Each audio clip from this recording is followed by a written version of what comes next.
todas, bienvenidos una vez más a este Pócima Crítica a través de la señal de wambra.es. Pues el día de hoy vamos a hablar de un tema relevante en la línea que estuvimos tratando la semana pasada, que era acerca del Código Orgánico Integral Penal, Código Orgánico de Salud. El día de hoy estamos un poquito despistadas. Mi nombre es Inchi Gómez, pero les doy la más cordial bienvenida a este programa, este nuevo Pócima Crítica, y pues vamos a empezar hablando sobre las clínicas de deshomosexualización. ¿Qué es esto? ¿Cómo nos afecta como sociedad el mantener vigentes estos castigos? Porque las personas deciden expresar el amor libremente por su expresión, por su identidad de género, y por eso lo vamos a conversar el día de hoy, a propósito de que en el Código Orgánico de Salud, en el artículo 208, pues ha habido un debate respecto, por un lado, de las organizaciones de mujeres y organizaciones LGBTQ, respecto a la protección de los derechos de las personas de la diversidad sexogenérica, y por supuesto por el otro lado quienes se oponen a los derechos de todos y todas, quienes se aferran a que estas clínicas sean habilitadas para la gente. Pero vamos a entender un poco más de esta problemática. ¿Qué son estas clínicas? ¿A qué se dedican? ¿Si son legales o no? ¿Cuál es la problemática detrás de esto? Para esto hemos invitado a Cayetana Salao. Bienvenida, Calle, un gusto tenerte por acá, que además de ser una artista de aquí del Ecuador feminista, pues también es una compañera que ha estado trabajando en la temática y es parte del taller Comunicación Mujer. Bienvenida, Calle, a este Pócima Crítica. Un gusto, Gaby, poder saludarte. Gracias a Wambra Radio y a toda la gente que está organizándose y poniendo su crítica en este espacio, en general en este tiempo, ¿no? Que ha sido de bastante turbulencia y retrocesos en derechos humanos.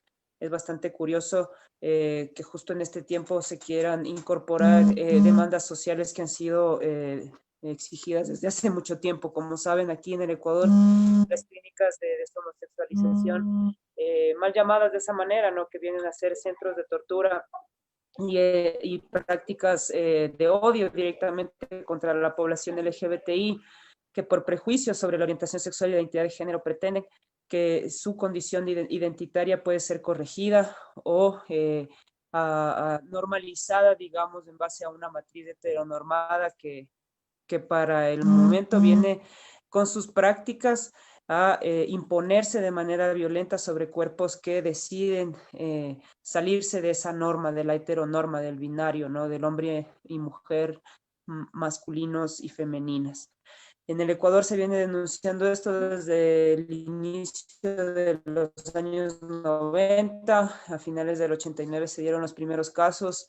El taller de comunicación ha venido registrando desde ese momento hasta acá algunos casos que han llegado a ser conocidos, especialmente las mujeres lesbianas son las que más afectadas se ven, aunque también la población LGBTI en general corre el riesgo en general en el país de ser encerrada en estos centros, que están funcionando en función, digamos, de lo que es el sistema sanitario, porque se han escudado en la figura de clínicas de rehabilitación de adicciones, ¿no? Y como asumiendo al amor por personas del mismo sexo, a la transición de género que hacen las personas trans, como si fueran enfermedades, ¿no? Cuando claramente la Organización Mundial de la Salud, la misma Constitución ecuatoriana y los derechos humanos universales ya protegen a la orientación sexual y identidad de género, y aquí está prohibido discriminar específicamente en base a la orientación sexual y identidad de género. Entonces es súper curioso que en medio de eso, en el Ecuador, esa sea una práctica, una necesidad incluso social y familiar de endeudarse para que sus familiares LGBTI sean corregidos de esta manera tan tortuosa, tan perversa, ¿no? Sí, exactamente, Calle, nos acabas de colocar en un contexto, digamos, que nos ubica un poco en esta realidad. Partir de que esto nunca ha sido legal. Esto siempre ha sido, estas clínicas, digamos, estas mal llamadas centros de rehabilitación, como si hubiera algo que rehabilitar, pues siempre han operado, digamos, desde la clandestinidad, ¿no es cierto? Siempre han estado operando escondidas y pues los resultados han sido como personas que han sido vulneradas en sus derechos, torturadas y varios testimonios y como tú dices, recogidos en varios estudios, en varios análisis, pues demuestran la existencia de estas clínicas y sobre todo llevadas por grupos que históricamente han estado en contra de los derechos, no solamente de la comunidad LGBTIQ, sino también de las mujeres. Calle, quisiera preguntarte que nos expliques un poco para el público que mira Pócima Crítica, ¿cuál es la raíz de este problema? ¿Por qué estas personas eh, sienten la necesidad de, de corregir, de corregir a otra persona por amar a, como tú dices, a otra persona de su mismo sexo? ¿Por qué sucede esto? Explícanos un poco más para entender la problemática social alrededor de esto. Bueno, como lo dije, bueno, yo creo que la sociedad ecuatoriana, atravesada por un moralismo súper heteronormado, súper patriarcal, pues evidentemente va a considerar a la diferencia, a la diversidad, como un problema, como una anomalía. Y eso es propio de una sociedad que ha sido atravesada por corrientes religiosas que desde fundamentalismos han interpretado las escrituras o las religiones con la posibilidad de discriminar, de generar violencia a poblaciones que según su criterio, según ciertos criterios de las iglesias y de las religiosidades, han considerado pecado y por lo tanto también una enfermedad a la diversidad sexual y de género. En el Ecuador, digamos, la herencia colonial no ha pasado desapercibida y el prejuicio sobre la diversidad sexual y de género es un prejuicio que genera una amenaza concreta y pone en riesgo la vida de las personas lesbianas, gays, bisexuales, trans, intersex y toda aquella persona que no se quiere identificar con el hombre masculino y con la mujer femenina, ¿no? Y que quiere su propia identidad, su propio ejercicio sexual, su propio derecho sexual. Entonces, son raíces que parten de un prejuicio y que en el Ecuador han sido difuminadas por las iglesias cristianas. Es ahí donde los familiares encuentran los datos, los contactos de doctores, de centros de rehabilitación en donde se presume que se pueden realizar estas prácticas que son, digamos, solapadas desde consejería religiosa, desde procesos de rehabilitación de adicciones y desde este tipo de encubrimiento, digamos, espiritual y religioso y discursivo de lo religioso, es de donde se está alimentando, ¿no es cierto?, el prejuicio de las familiares, el prejuicio de una sociedad que hasta el momento no puede vivir la diversidad, que tiene que castigarla, que tiene que emitir prejuicios de odio, discursos de odio, para que estas expresiones de diversidad de color y de formas de amar, de formas de relacionarse, formas de sentir afecto por otras personas, tienen que ser reguladas por una sociedad, ¿no? Entonces, ¿qué sociedad aprueba que se den torturas para modificar el deseo sexual, el deseo, el placer, el amor? Que esa es una sociedad súper perversa, ¿no? Una sociedad que ha sido criada alrededor del castigo, de la violencia de género. Entonces, esas son las raíces que hacen que esta sea una problemática no solo ecuatoriana, sino extendida a nivel de la región y del planeta. Uh-huh. Tú nos hablas de grupos conservadores, de grupos religiosos, pero en estos días, digamos, en este debate que se ha presentado a raíz de la aprobación del Código Orgánico de Salud, pues han salido varios comunicados de lado y lado, ¿no? De una iglesia, digamos, que es totalmente contraria a los derechos humanos, una iglesia, como tú dices, que se mantiene con ese prejuicio social respecto a la vida, a la soberanía de las otras personas. Pero también ha salido un comunicado respecto a,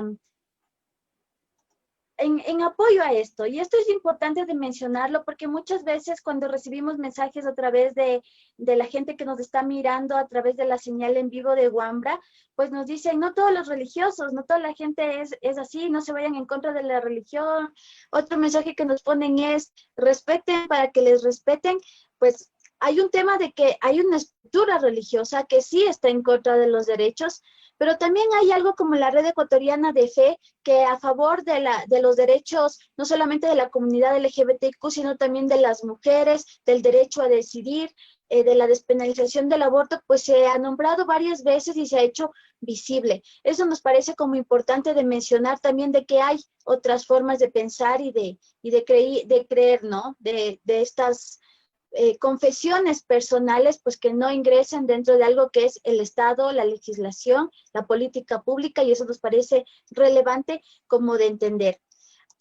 Uno de los artículos del Código Orgánico de Salud es el artículo 208, que prácticamente prohíbe la existencia o la oferta de servicios que tengan como finalidad cambiar la orientación sexual o la identidad de género de una persona por cualquier método o bajo cualquier circunstancia.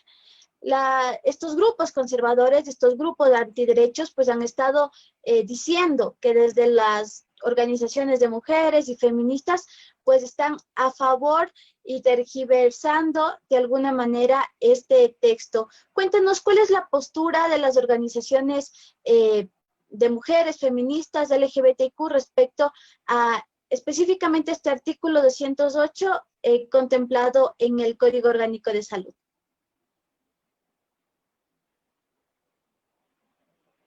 Enciende tu micro. En este artículo es donde se reconoce, se prohíben, ¿no?, las terapias de deshomosexualización, ¿verdad? ¿Sí? ¿No? Sí. Ya. Sí, no, la verdad es que, bueno, esto es lo mínimo que puede hacer la Asamblea. O sea, a la Asamblea se le ha venido diciendo desde hace muchos años, esto es una exigencia de más de 12 años, que se le ha venido diciendo a la Asamblea que tiene que regular no solo todos los cuerpos legales del sistema de salud, sino que tiene que incorporar tanto en los temas penales. Todo acto de odio tiene que ser sancionado y tiene que tener una viabilidad para que sea diligenciado al sistema de justicia, por más que empiece en el sistema de salud. Y esa fue una de las luchas súper fuertes por las cuales, cuando hubo voluntad política del Ministerio de Salud para erradicar estas prácticas, no pudieron avanzar porque los temas legales y penales construidos, digamos, desde la legislación ecuatoriana, generaban vacíos y contradicciones que no permitían a los funcionarios de salud actuar de oficio y por lo tanto no regular este tipo de vulneraciones que se daban, que no solo se dan a la población LGBTI, toda la población que vive encierro por temas de rehabilitación de adicción de drogas, también sufre violación de derechos humanos. Entonces lo mínimo que podían hacer, empezar a homologar todos los cuerpos legales hacia las exigencias sociales que han venido denunciando la vulneración de derechos humanos.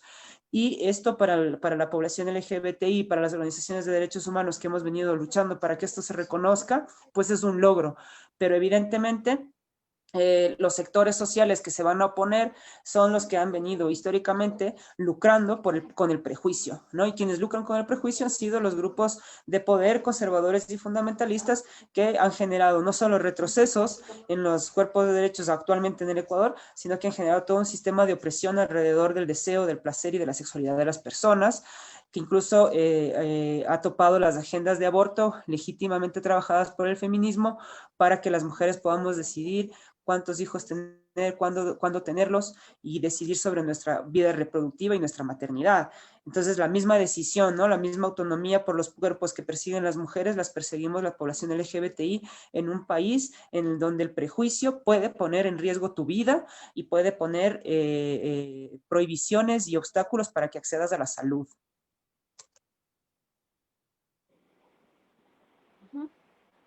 Efectivamente, digamos, en el caso, digamos, de que frente a la amenaza de la vicepresidenta de su renuncia, frente a esta posibilidad de que el Ejecutivo vete este Código Orgánico de Salud, que por supuesto tiene todavía muchas cuestiones de arreglar, como el de la gestación subrogada, pues hay temáticas como estas, ¿no? Que en el marco de los derechos humanos, pues ampara y prohíbe y expresa esta prohibición de que hayan, por ejemplo, estos centros de tortura para las personas. Para que nuestro público un poco empatice con lo que sucede, Cayetana, quisiera preguntarte acerca del trabajo que ustedes realizaron con el Taller de Comunicación Mujer, donde recogen los testimonios, digamos, de algunas personas y sobre retratos del encierro, que son relatos de personas que han sido sobrevivientes de las clínicas mal llamadas, como tú dices, de deshomosexualización, estas clínicas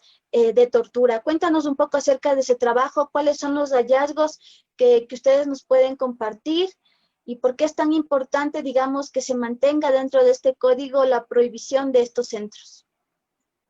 Sí, gracias Gaby por la pregunta. Bueno, y es doloroso, ¿no? Retratos del encierro que lo pueden encontrar en tcmujer.org.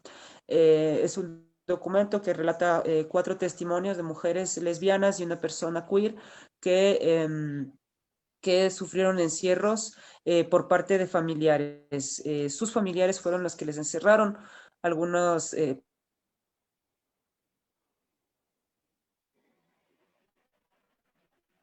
contratan Bueno, servicios Alberto, de estas clínicas de rehabilitación, generalmente privados, y se generan, ¿no es cierto?, situaciones que se consideran para nosotras secuestros. Es decir, que la familia genera una condición para encontrarse con la persona, con la mujer lesbiana, con el hombre gay, con la persona trans, y a través de engaños son interceptados por estos funcionarios de estas clínicas, quienes a la fuerza las llevan en vehículos particulares. Ha habido casos que nosotros hemos y detectado el involucramiento de vehículos de la policía y de funcionarios públicos que han llevado a estas personas contratadas por estos servicios a ser encerradas bajo condiciones totalmente perversas y en contra de su voluntad en estos centros. Ahí, bueno, como podrán ustedes leer en Retratos del Encierro y como nosotras hemos podido llegar a detectar, se dan cosas súper duras, ¿no? O sea, las mujeres son expuestas a situaciones de sexualización de su cuerpo, de exhibirse sexualmente, si no son muy femeninas, a vestirse provocativamente, a arreglarse femeninamente, y a los hombres de la misma manera hacia lo masculino. Lo más difícil que ha sido encontrar para nosotros ha sido las violaciones correctivas, la creencia absurda de que con una violación una mujer lesbiana puede agarrar el gusto por la heterosexualidad, pues es parte de una creencia y de un prejuicio bastante perverso de una sociedad que realmente está calificando la violencia como un mecanismo para curar, para sanar, ¿no? Entonces, ¿en qué mente cabe, no? Decir eso, yo pienso que las familiares de los familiares a lo mejor no son conscientes de que esto es lo que les va a suceder a sus familiares de allá adentro, pero esto es efectivamente lo que sucede, graves vulneraciones a los derechos humanos, que pese a las denuncias, que pese a la bulla que se ha metido durante años, al Ecuador todavía le queda una deuda pendiente, que es restituirle los derechos a todas las víctimas que han pasado por estos centros de tortura. No se diga solo estos centros que generan internamientos forzados y encierros tipo confinamientos, sino también estos otros procesos de consejería religiosa que generan una tortura en las personas desde el discurso de odio y de rechazo a la diversidad sexual y de género, ¿no? Entonces, son condiciones de absoluta tortura que se viven en estos lugares y que viven las personas LGBTI cuando la familia y la sociedad considera que puede tutelar su deseo, que puede tutelar su capacidad de amor y que con ese tutelaje se legitimen y se justifiquen prácticas y ejercicios de odio, pues deberían ser altamente sancionados, investigados y sancionados por la ley, por la justicia del Ecuador y de la región. Quiero leer algunos mensajes que nos están llegando ya a la transmisión en vivo y uno de ellos dice, ya era ilegal estas clínicas. ¿En qué aporta la nueva ley? Otro mensaje nos dice, gran programa, un tema muy necesario que debe ser abordado. Nos dice Jorge Vega. David Mena nos dice, nunca ha sido legal estas clínicas, ya que no es una enfermedad desde hace varios años. El problema es que operan con otro nombre, ya que nunca han sido legales. ¿En qué cambia la ley? Bueno, yo creo que como decíamos, de que la hace expresa, ¿no? Hace expresa esta prohibición que, digamos, debería ser obvio que ninguna familia pueda pagar para que violen a tu hija permanentemente, sistemáticamente, para que cambie su identidad de género. Creo que eso necesita en una sociedad como la nuestra, pues ser expresado tácitamente, decirlo expresamente, incluso en la ley. Tengo otro mensaje también, y con este mensaje quiero pasar a un video. Conversamos un ratito más y pasamos un video. Rosario y Piales nos coloca un mensaje que no lo voy a leer completo, pero que voy a leer esta parte que dicen: no culpen a la religión de la ignorancia. A mí, como madre, no me gustaría que mi hijo sea lo que no parí. Y no creo justo que les den el derecho a tomar decisión. Es como someterlos a mentes enfermas. Pues hablemos un poco respecto a esto. La ley no está obligando a nadie a convertirse en una persona LGBTQ, ser lesbiana, ser gay. La ley no está diciendo eso. Lo que está prohibiendo es que haya centros donde las personas sean torturadas y pues sean maltratadas. Cuéntanos de un poquito de esto, Calle, ¿en qué cambia o qué aporta esta nueva ley? Y lo otro, pues, ¿de qué trata esta ley? ¿Obliga a la gente? ¿Les impone tomar decisiones que las personas no quieren? Cuéntanos un poquito de eso. Primero, un abrazo a toda la gente que piensa que nosotros estamos en contra de la libertad de las demás personas, de la libertad religiosa, de la libertad sobre su religiosidad. Apoyo total a toda esa gente y la verdad es que sí, hay gente y gente, y dentro de estos espacios lamentablemente sí, se han dado discursos en donde evidentemente, como lo dice la señora, yo no quiero tener un hijo el cual no parí, ¿no? Pero parir un hijo no significa que automáticamente se convierte en propiedad tuya, y segundo, tampoco se convierte en un modelo, tampoco tiene que convertirse en un ser que va a seguir un modelo que es absolutamente impositivo, ¿no? Y que la orientación sexual, decidir sobre la orientación sexual, decidir sobre tu identidad de género, así como lo que te pones y a qué colegio vas y qué bus tomas, es una decisión personal y están sujetas a la protección de los derechos porque la Constitución lo dice y prohíbe la discriminación por orientación sexual e identidad de género.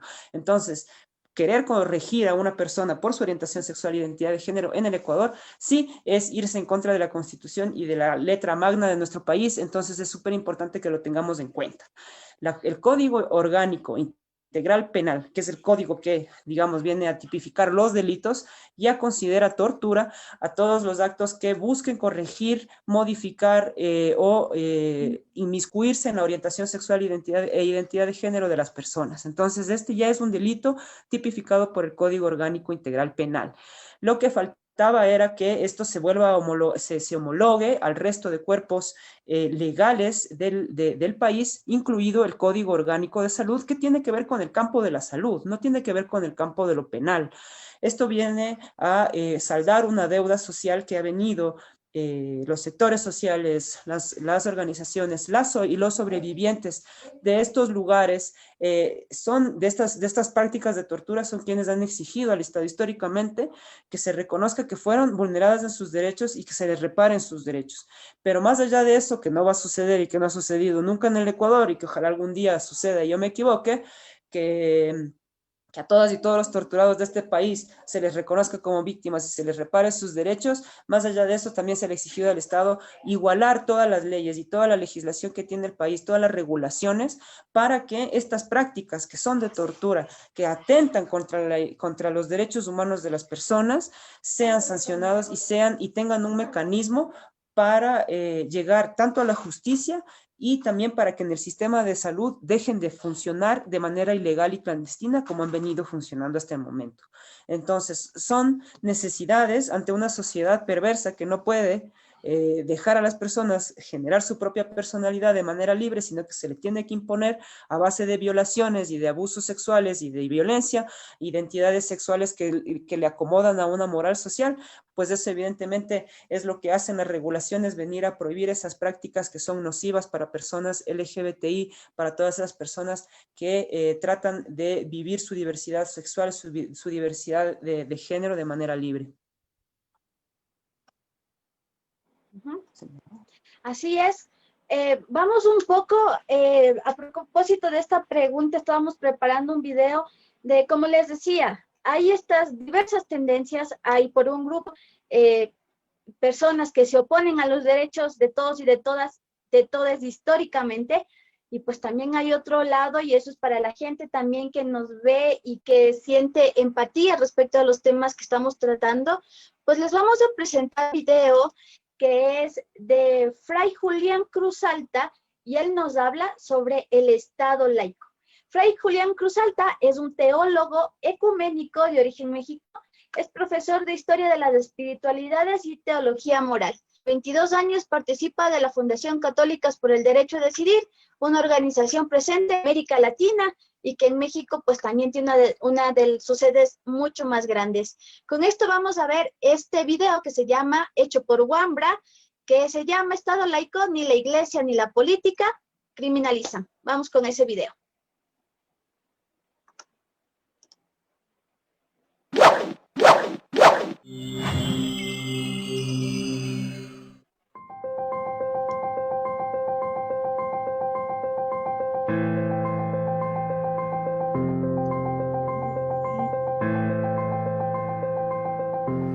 Desde hace 22 años yo tenía ya esta vocación por defender derechos humanos. Yo pertenecía a una organización que se llama Centro de Derechos Humanos Fray Francisco de Vitoria, que se dedica a la defensa y promoción de los derechos humanos en México, y faltaba esta parte de derechos sexuales y reproductivos. Hace 20 y tantos años en México empezaron a nacer los centros de defensa y promoción de los derechos humanos, pero ninguno quería tomar el tema de derechos sexuales y reproductivos. Siempre me decían, eso no es del asunto de derechos humanos, eso es de las feministas. Entonces yo no conocía mucho la palabra feminismo. Entonces me empecé a interesar, a estudiar sobre todo teóricamente esto y darme cuenta que lo que para mí era una intuición se volvió conocimiento, es decir, sí es necesario que dentro de la gama de los derechos humanos estén los derechos sexuales y reproductivos.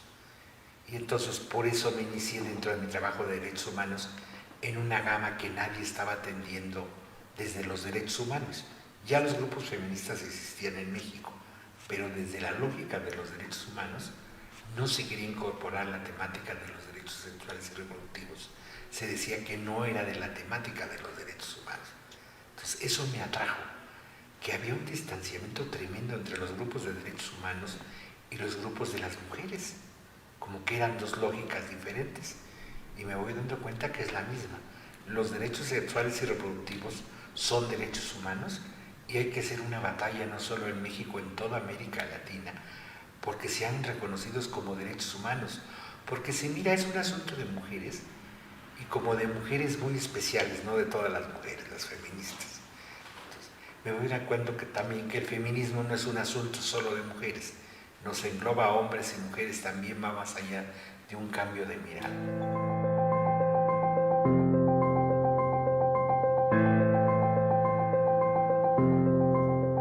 No, porque el Estado laico es lo que nos garantiza este derecho a los creyentes. No hay persecución en el Estado laico. No se cierran templos, no se impone mirada religiosa. El Estado laico no entra dentro de las iglesias y las religiones a imponer credos religiosos, los respeta. La gente es libre de vivir. Yo vengo de un país con 160 años de historia de Estado laico, y la gente es sumamente religiosa. El Estado no ha perseguido, no hay guerra religiosa en México. Entonces, decir, no, el Estado laico garantiza derechos y libertades, y una libertad es la libertad de religión.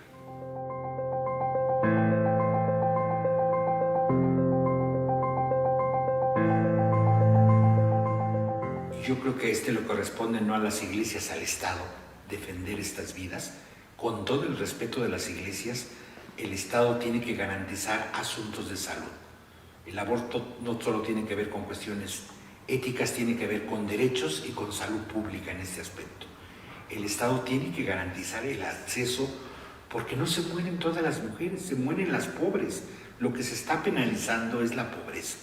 Las que tienen accesos económicos salen de Ecuador, se realizan abortos, o en las mismas ciudades, con el mejor ginecólogo, en el mejor hospital, tienen atención, se mueren las pobres. Entonces, es obligación del Estado garantizar a quien quiera acogerse, no obligar a abortar a las mujeres, por supuesto que no, eso sería terrible, pero a quien necesite, como última opción esto, el Estado le tiene que garantizar. Por eso es necesario el Estado laico, pero a veces solo hay Estado laico declarativo. Nuestros estados se comportan como estados religiosos. Las iglesias no deben dictar la política pública.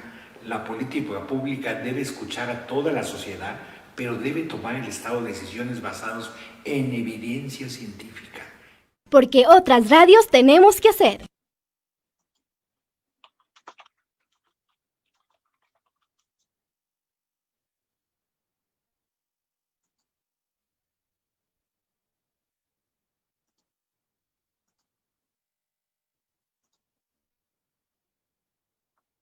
Bueno, pues como vimos, la separación del Estado y de la Iglesia, en este caso, en un país como el nuestro, en un país del derecho, pues efectivamente es un Estado laico donde por supuesto se respetan las diversas creencias de todos y de todas, pero que también hay que saber hasta qué nivel, pues, las confesiones personales no pueden estar dentro de la política pública y de las legislaciones. Creo que eso es lo más importante y ahí pudimos ver qué es el Estado laico, por qué es importante que no sea meramente declarativo, y pues también nos habló un poco del derecho a decidir de las mujeres, que era algo que comentaba Calle también, que estos grupos pues también se oponen al derecho a decidir.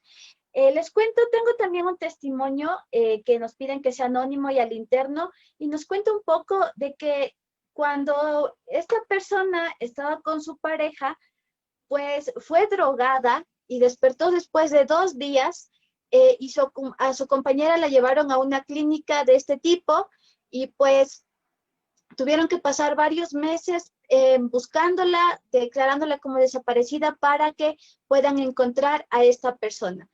Testimonios que nos van llegando, cosas que suceden y que, digamos, de ninguna manera la tortura pues puede hacerse ley.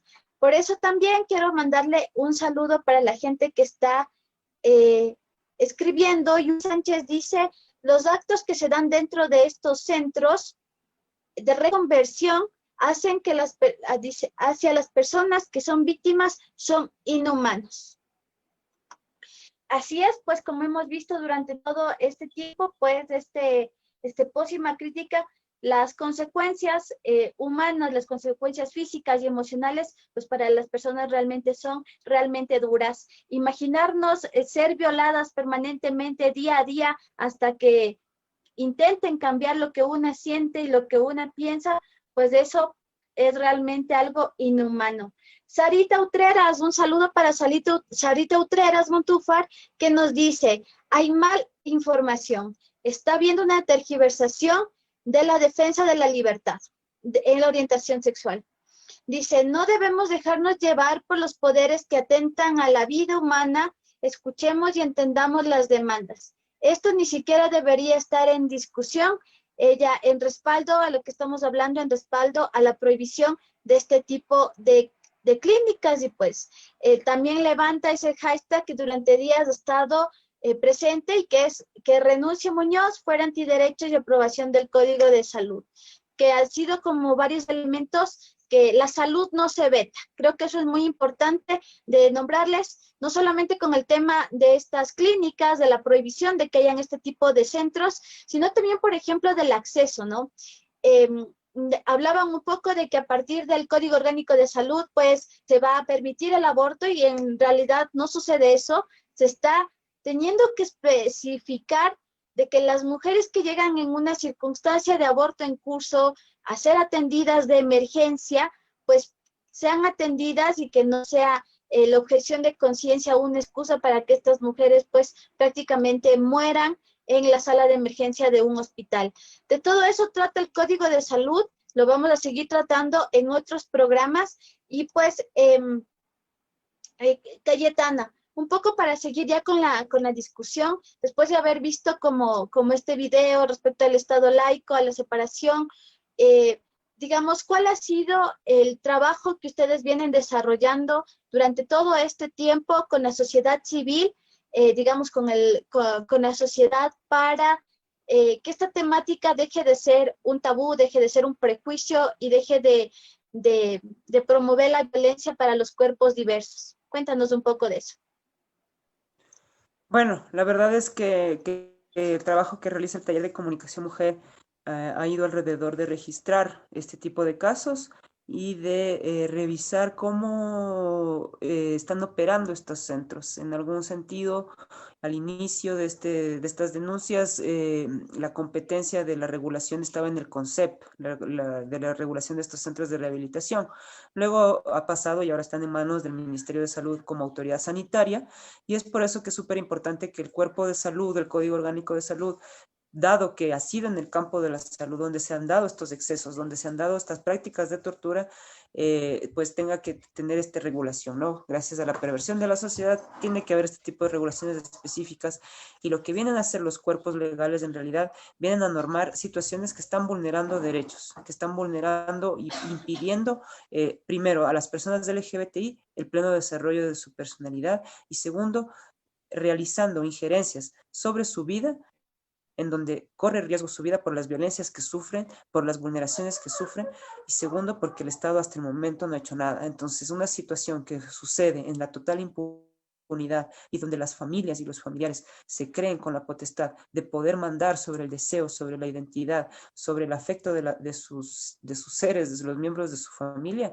pues evidentemente cuando se dan ese tipo de excesos en la sociedad, tiene que haber un cuerpo regulatorio que trate de impedirlo, porque estas son vulneraciones graves a los derechos humanos. Nosotros lo que hemos hecho ha sido denunciar esto a nivel nacional, hemos hecho juicios populares, hemos hablado con asambleístas, hemos hablado con ministros, hemos denunciado estas situaciones ante la Comisión Interamericana de Derechos Humanos, hemos informado como parte de las vulneraciones que le suceden a las mujeres al Comité al Comité de la CEDAW, que vigila la Convención para eliminar toda forma de discriminación y violencia contra la mujer. Hemos reportado ante los reportes del Comité contra la Tortura de Naciones Unidas y el Examen Periódico Universal, o sea, a todas las instancias de derechos humanos en donde la competencia de género o la competencia de tortura ha tenido que ver, ahí se ha reportado este tipo de denuncias. El Estado en algunos años ha tratado de hacer algunas acciones que les usa como cortina hasta el momento para decir que se está haciendo algo y que esas prácticas están prohibidas. Pese de que están prohibidas o que se dice que no deben hacerse, se realizan. Y hay familias que demandan la existencia de estas clínicas porque se creen en el derecho de que pueden mandar sobre el deseo y el afecto de las personas.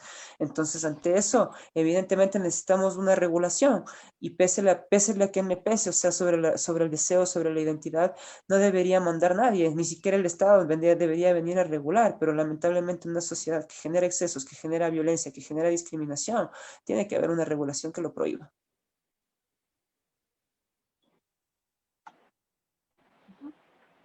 Efectivamente, y queremos conocer quiénes son estas personas, porque, digamos, también hay que ponerle rostro a esta situación, rostro a estas personas sobrevivientes que día a día luchan contra esta sociedad que discrimina, que se basa en el prejuicio, y pues que en este caso vamos a ver otro video también para complementar esta temática. Este video se lo realizó el año anterior, y pues también es una producción de Wambra, donde vamos a ver rostros diversos de estas personas. ¿Quiénes son? Nos invitamos a ver desde la empatía y pues a seguir conociéndonos y reconociéndonos en los otros, las otras, los otros. Vamos con ese video.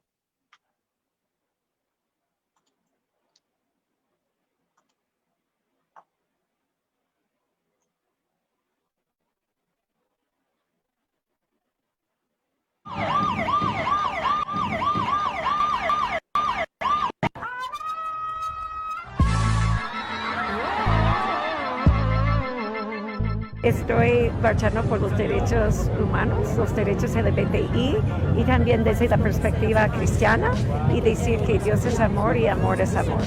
Yo este año estoy marchando por nuestras muertas, por todos los chicos que tuvieron que suicidarse por una violencia machista en las escuelas. Estamos conmemorando principalmente visibilizar nuestros derechos. Somos gente que está creciendo la comunidad, se está haciendo más visible la gente. En una cultura viviente como las amazónicas, como las culturas indígenas, también estamos presentes en las diversidades sexuales. Creo que este es el espacio de visibilizarnos, de reivindicar también.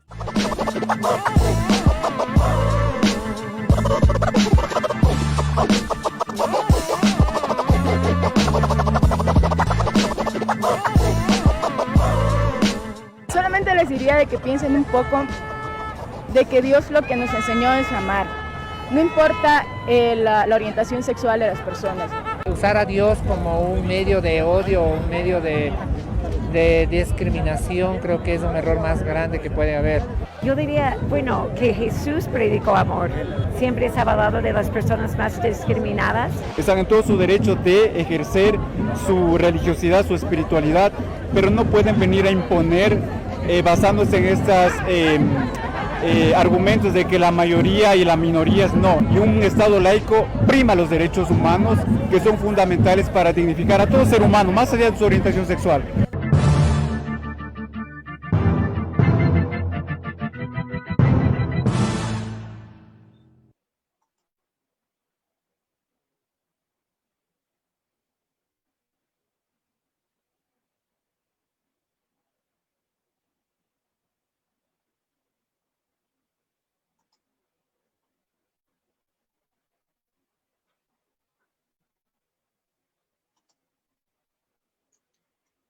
Después de ver ese video tan hermoso que nos muestra algo fundamental, esa diversidad de la que somos, algo que durante varios programas lo hemos hablado, hemos visto a través de los programas de Pócima Crítica, desde una parte humana, pues entender la diversidad de seres que componemos de este mundo, y creo que eso es fundamental, empezar a vernos con empatía, con amor, con cariño, con respeto sobre todo, entendiéndonos parte de este mundo, ¿no? Entonces, Calle, quisiera que un poquito conversemos de esta parte final, ya como tus reflexiones respecto a qué es lo que se espera en la presidencia, qué es lo que se espera, pero también si es que llegara a no vetarse, ¿cuál sería la respuesta que tendría el movimiento de mujeres, el movimiento LGBT, en el caso de que no se vete este código orgánico de salud? Pues bueno, yo creo que lo más importante es que el presidente sepa que tiene a su cargo revisar un documento que ahorita por lo menos en ese artículo que prohíbe la existencia de terapias de deshomosexualización, de terapias que busquen corregir la orientación sexual e identidad de género, pues es una demanda social y una deuda que el Estado le tiene a la población LGBTI como mínimo, más allá de todas las otras vulneraciones que hemos sufrido. En esta de las terapias de deshomosexualización debería dar paso. Si veta y empiezan los grupos antiderechos a sentirse gloriosos porque lograron quitar un artículo que va a beneficiar la existencia de la igualdad y la no discriminación en el país, y si por eso quieren que se les felicite, pues van a seguir quedando como los grupos perversos y fundamentalistas que retroceden en derechos que son absolutamente innegociables. No podemos permitir que se considere normal torturar, violar, violentar a las personas para que sean de una determinada manera, que deseen, que tengan sus relaciones sexuales, que tengan sus relaciones afectivas de una determinada manera. Eso no puede suceder. Entonces, ante eso, tienen que dar paso a la ley, es evidente. Y las organizaciones sociales y los movimientos feministas seguiremos vigilantes a que el Estado por lo menos cumpla y nos genere algún mínimo de seguridad. No creo que eso cambie en una sociedad que sigue pensando que esto es necesario, que a un hijo gay, que a una hija lesbiana hay que corregirla, hay que meterle en uno de estos centros y a ver si aprende a comportarse, ¿no? O sea, hasta que la sociedad no cambie, digamos, vamos a necesitar regulaciones como las del Código Orgánico de Salud, como los del Código Orgánico Integral Penal, y aún así, estos instrumentos, estas leyes nos deben mucho en derechos, porque como saben, echa la ley, echa la trampa, la gente siempre trata de escabuirse de estos temas, y la violencia, la discriminación, el odio contra la población LGBTI no se va a acabar con este Código de Salud, no se va a acabar con las legislaciones de nuestra asamblea. Van a seguir, hay que educarnos, hay que generar sensibilidad, volver a la empatía, como dice la Gaby, y generar espacios en donde no sea necesario tener que hablar de la orientación sexual y de identidad de género como un derecho, que es lo que es. Para finalizar, Calle, reflexionar un poco respecto a lo último que acabas de decir. ¿Cómo cambiamos? ¿Cómo lo transformamos? También hay una parte del Código de Salud al que se están oponiendo y lo están tergiversando respecto a la obligatoriedad, digamos, de la salud sexual, hablar de salud sexual y reproductiva en las diferentes etapas de la vida de los seres humanos, y pues que nos parece fundamental como para ir haciendo esa transformación. ¿Cuál es la postura respecto a esta necesidad? ¿Por qué es tan importante el atender la salud sexual y reproductiva, la educación sexual y reproductiva en nuestra sociedad?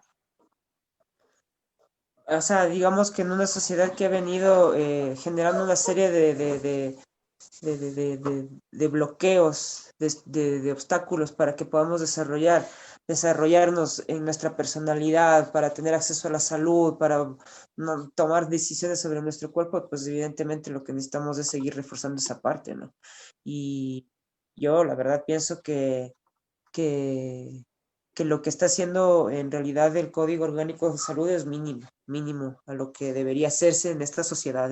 La sociedad necesita reinventarse, necesitamos volver a restituirnos los lazos comunitarios, a no vivir en nuestro individualismo ni en la moral de las demás personas. Yo creo que es mucho más importante dejar a las personas desarrollarse en su personalidad que prohibirles, que inmiscuirse en lo que deberían y querrían hacer, ¿no? Una sociedad que se impone de esa manera, unos familiares que se imponen de esa manera, pues nunca van a lograr la confianza de sus hijos, nunca van a lograr que sus hijos se desarrollen plenamente.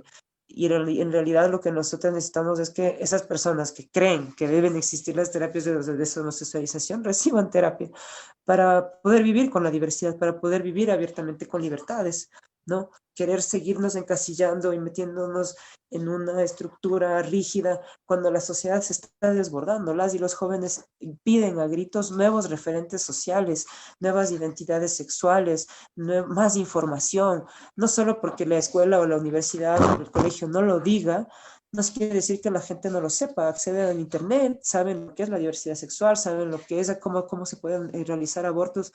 Hay redes de feministas que hemos tenido que luchar contra el bloqueo de la información, contra el bloqueo de este tipo de apoyos, y lo vamos a seguir haciendo como sociedad civil, como organizaciones, como sociedad organizada, como feministas, lo vamos a seguir haciendo. Pero la idea es que la sociedad también poco a poco empiece a dejar de necesitar que se hagan estas exigencias y pueda vivir en libertad y en diversidad. Entonces hay que generar un horizonte en donde deje de haber ese prejuicio, porque en realidad la diversidad debería ser considerada una riqueza y no un problema, ¿no? Cuando aquí lo es. Entonces es lamentable, vivimos en una sociedad bastante pobre. Sobre todo en una sociedad como la nuestra, que además de ser un Estado en sí mismo plurinacional, intercultural, con diferentes identidades, no solamente de género, sino también culturales, y que desde ahí podemos analizar también cómo sobreviven todavía, cómo es una parte fundante de nuestras sociedades el racismo, el clasismo, la homofobia, la discriminación a lo otro, a lo diferente, y que parte efectivamente de ese desconocimiento, de esa falta de empatía, de lo que tanto hemos hablado el día de hoy, y también de humanidad, ¿no? Creo que nadie estaría de acuerdo con la tortura como un método de corrección para nadie. Grandes lecciones en el mundo nos ha quedado de esto, y pues que nuestro país no sea la excepción. Quiero finalizar con esto, Calle, agradecerte muchísimo que hayas sido parte de este Pócima Crítica. Pues espero tenerte en otra oportunidad y podamos conversar con nuestro público que ha estado el día de hoy mandando sus mensajes, mandando sus saludos, y pues muchísimas gracias por compartir.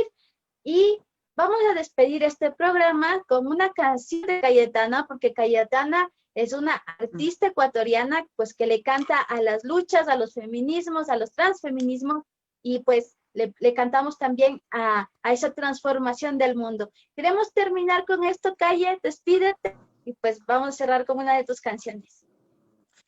Genial, gente, arriba las que luchan, arriba las que escuchan y también se informan y luchan. Entonces, con todo el poder lesbo feminista de esta región andina ecuatoriana, callejera, un placer compartir reflexiones y luchas con ustedes. Saludos a toda la gente y nada, sigamos por nuestros derechos, sigamos por el feminismo Navia Yala. Así es, muchísimas gracias, Calle. Conmigo hasta la próxima semana, el próximo viernes a las 4 de la tarde, por la señal en vivo de wambra.es, un nuevo Pócima Crítica. No se olviden de dejarnos sus comentarios, sugerencias, las temáticas que les interesa tratar, que quisieran que abordemos en este espacio, y pues siempre bienvenidas en nuestro buzón de sugerencias. Un gusto, mi nombre es Sinchi Gómez, hasta la próxima. Nos quedamos con esta canción de Calle Callejera, Puro Estereotipo.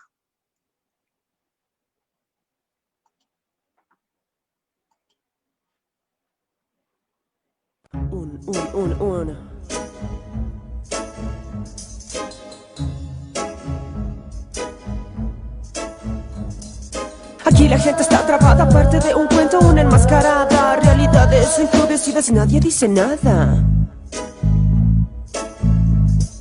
Ciudadanos alienados como soldados, dos tipos de cuerpo rígidamente controlados. Nada nuevo en el horizonte, somos esclavos. La norma moldeando cuerpos para el mercado. Guión establecido, obligados a actuar, funcionales a un sistema que logra controlar el meneo de mi cuerpo para erotizar, la fuerza del hombre para controlar. Géneros rígidos, perfecto mecanismo. Deseos y placeres fijos, puro estereotipo. ¿Piensas que soy la niña que debe ser? Pues todo lo contrario, me tatuó la piel. Y si quieres que use vestido rojo, comprende que me gustan rojos los ojos. ¿Crees que soy un objeto sexual? Que mi labor es ser sensual. Pobrecito o angustiado por culiar, pero qué rápido que llegas a eyacular. Deleite haces la paja esperando ser el galán de la nena que jamás llegarás a conquistar. Un básico de mierda que piensa solo en tetas, buenos modales, buenas piernas. Nadie que cuestione tus deficiencias. Géneros rígidos, perfecto mecanismo. Deseos y placeres fijos, puro estereotipo. Han colapsado los mecanismos de condena. La rebeldía social se ha quitado la venda. Se escapa, se desparrama sin que tú puedas controlarla y ponerle más barreras. No hace falta que vengas a reprimirme. Tu autoritarismo ya no puede controlarme. Tus mecanismos solo demuestran que lo que digo puede herirte, basurearte. Sé que me he convertido en la enemiga que ha venido a quitarle la manía al machito que anula mi autonomía. Géneros rígidos, perfecto mecanismo. Deseos y placeres fijos, puro estereotipo. En el margen yace la esencia salvaje, chantaje, boicot, sabotaje al patriarcado que se baraje.